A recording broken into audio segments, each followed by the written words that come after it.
Hello दोस्तों, स्वागत है आपका अपने चैनल जी के विद बड़वाल में। दोस्तों ये क्लास आपकी सोशल साइंस की क्लास रहने वाली है और मैं आपको बता दूं 25 क्वेश्चन हम इसमें करा रहे हैं आपको डेली।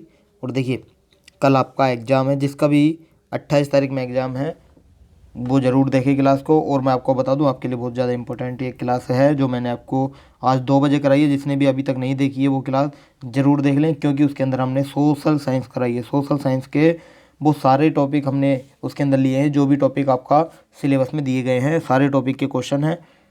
लगभग 1.5 घंटे की वो क्लास है, 1.5 घंटे की क्लास है वो। उस क्लास को ज़रूर लीजिएगा। उसका लिंक मैं आई बटन में दे दूंगा, वहाँ जाकर आप उसको देख लीजिएगा और ज़रूर देखिएगा आने से जाने से पहले एग्ज़ाम में।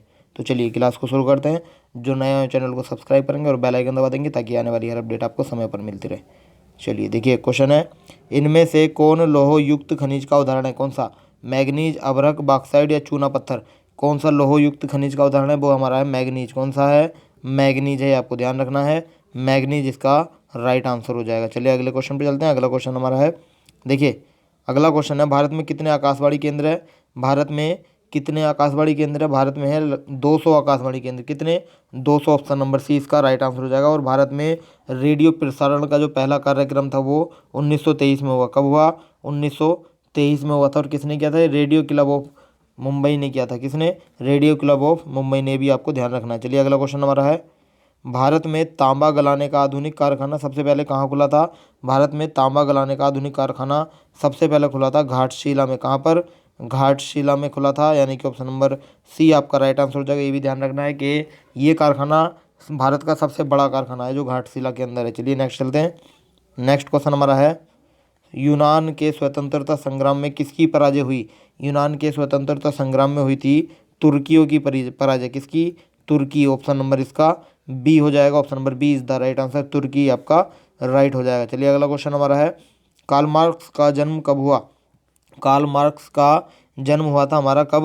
1818 में हुआ था। कब हुआ था? 1818 में। डेट क्या थी? 5 मई 1818। इसका राइट आंसर हो जाएगा। ऑप्शन नंबर बी आपका यहाँ बिल्कुल राइट आंसर हो जाएगा, ध्यान रखेंगे। चलिए अगला क्वेश्चन हमारा है, देखिए अगला क्वेश्चन हमारा, वियतनाम युद्ध की समाप्ति किस अमेरिकी राष्ट्रपति के समय हुई थी? ये राष्ट्रपति कौन थे? ये थे निक्सन। कौन? निक्सन के समय में हुई थी, यानी कि ध्यान रखेंगे ऑप्शन नंबर बी आपका यहाँ राइट आंसर हो जाएगा। Nixon is the right answer. चलिए नेक्स्ट चलते हैं। नेक्स्ट क्वेश्चन हमारा है, आर्य समाज की स्थापना किसने की थी? आर्य समाज की स्थापना जो की गई थी वो दयानंद सरस्वती ने की थी। किसने? दयानंद सरस्वती ने की थी। इसका राइट आंसर हो जाएगा हमारा ऑप्शन नंबर डी। ये आपको ध्यान रखना। चलिए अगला क्वेश्चन हमारा है, 10 घंटे का आंदोलन कहाँ चला था? 10 घंटे का आंदोलन चला था इंग्लैंड के अंदर। कहाँ पर? इंग्लैंड के अंदर चला था। ऑप्शन नंबर ए इसका राइट आंसर हो जाएगा। England is the right answer. चलिए अगला क्वेश्चन हमारा है, एक स्वतंत्र राष्ट्र के रूप में सिंगापुर का उदय किस वर्ष हुआ? एक स्वतंत्र राष्ट्र के रूप में सिंगापुर का जो उदय हुआ था वो हुआ था 9 अगस्त 1965 में हुआ था। कब? 9 अगस्त 1965। इसका राइट आंसर हो जाएगा हमारा 1965। ऑप्शन नंबर डी आपका यहाँ बिल्कुल राइट आंसर हो जाएगा, ध्यान रखेंगे। चलिए अगला क्वेश्चन हमारा है, विश्व विश्व के प्राचीनतम शहर कहाँ बसे? ये देखिए ये थोड़ा यहाँ गलत है। प्राचीनतम विश्व के, ये क्या अलग हो जाएगा? विश्व के प्राचीनतम शहर कहाँ बसे थे? विश्व के प्राचीनतम शहर बसे हैं मेसोपोटामिया में। मेसोपोटामिया में। कहाँ? मेसोपोटामिया में। ऑप्शन नंबर ए आपका यहाँ बिल्कुल राइट आंसर हो जाएगा, आपको ध्यान रखना है। चलिए नेक्स्ट हमारा, रेशम मार्ग कहाँ से आरंभ होता है? रेशम मार्ग कहाँ से आरंभ होता है? रेशम मार्ग होता है हमारा चीन से आरंभ। कहाँ से? चीन से आरंभ होता है। ऑप्शन नंबर बी इसका राइट आंसर हो जाएगा। चीन इज द राइट आंसर। चलिए नेक्स्ट हमारा है, देखिए अकॉर्डियन शैली में कौन सी पुस्तकें प्रकाशित हुई?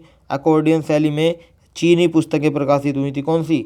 चीनी पुस्तकें। इसका right answer option number B हो जाएगा। चीनी पुस्तकें प्रकाशित हुई थी, आपको ध्यान रखना है। चलिए अगला क्वेश्चन हमारा है, देखिए अगला क्वेश्चन है, भारतीय संविधान के बारे में इनमें से कौन सा कथन सही है? ये आपको बताना है।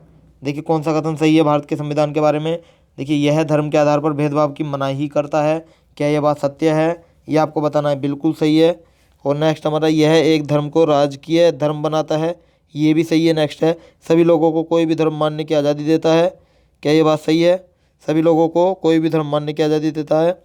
अच्छा देखिए मैं गलत बोल रहा हूँ, यह धर्म के आधार पर भेदभाव की मनाही करता है, धर्म के आधार पर भेदभाव नहीं करता है। इसका बताइए आप। इसका हो जाएगा, ये है कौन सा कथन सत्य है? देखिए इसका, यह धर्म के आधार पर भेदभाव की मनाही करता है, ये गलत हो जाएगा। यह एक धर्म को राज के धर्म बनाता है, ये भी गलत हो जाएगा। राज के धर्म नहीं बनाता एक धर्म को, ये मैंने शायद गलत पढ़ लिया था पहले। इसका राइट आंसर क्या हो जाएगा देखते हैं अभी।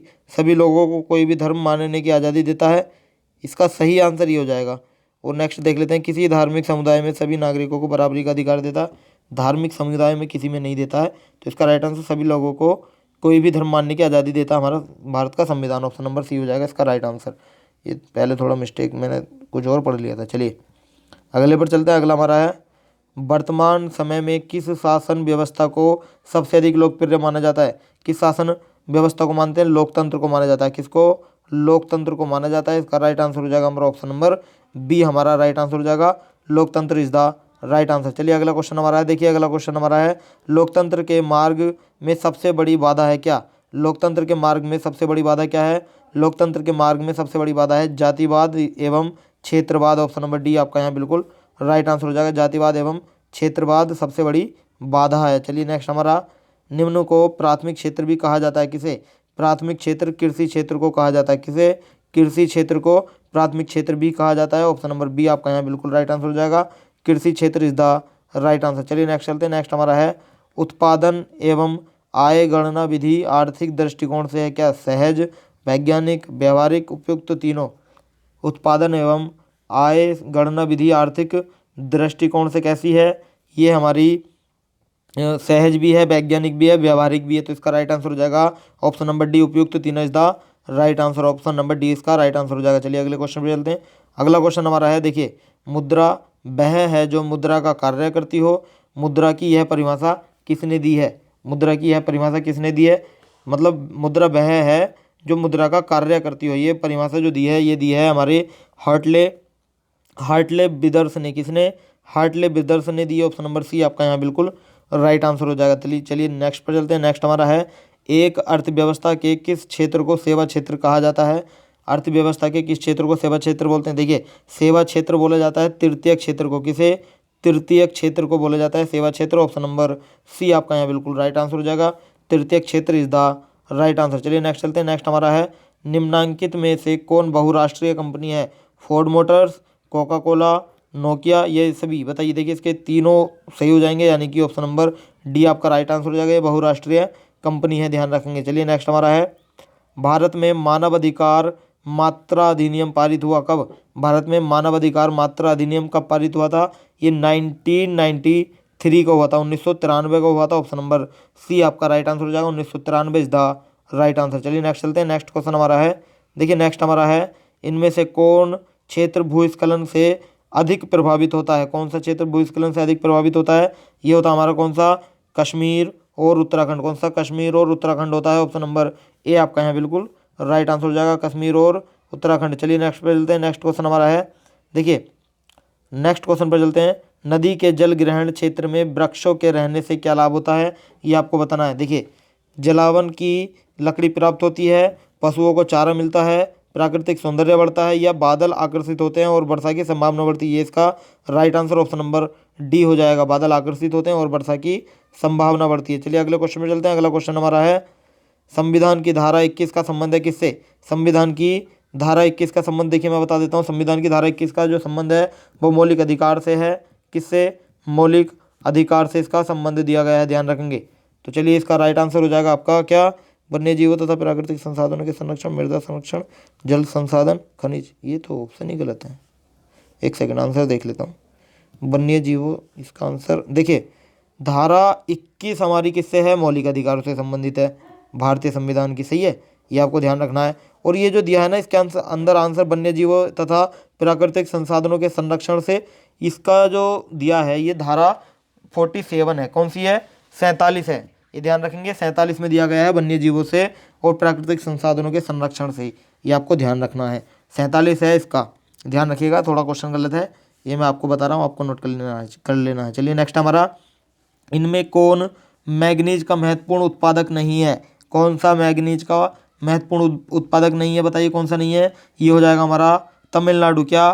तमिलनाडु इसका राइट आंसर हो जाएगा। Option number C is the right answer. चलिए नेक्स्ट चलते हैं। नेक्स्ट क्वेश्चन हमारा है, देखिए टैक्सोल का उपयोग होता है किसमें?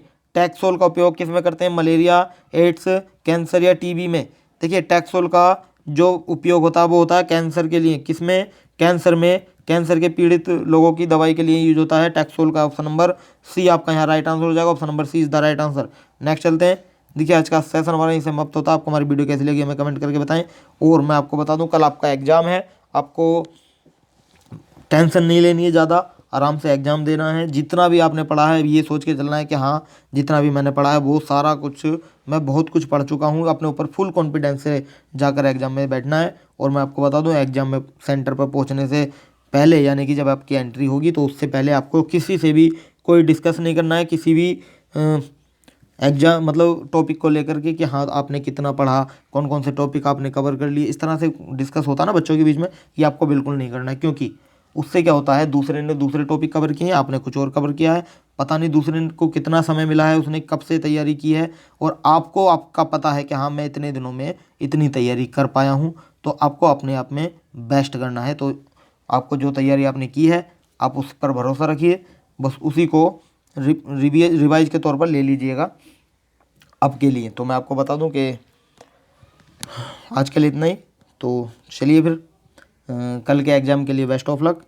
अच्छे से एग्ज़ाम देना और बताना कि कैसा एग्ज़ाम आपका रहा। तो आज के लिए इतना ही, फिर मिलते हैं। Thank you so much.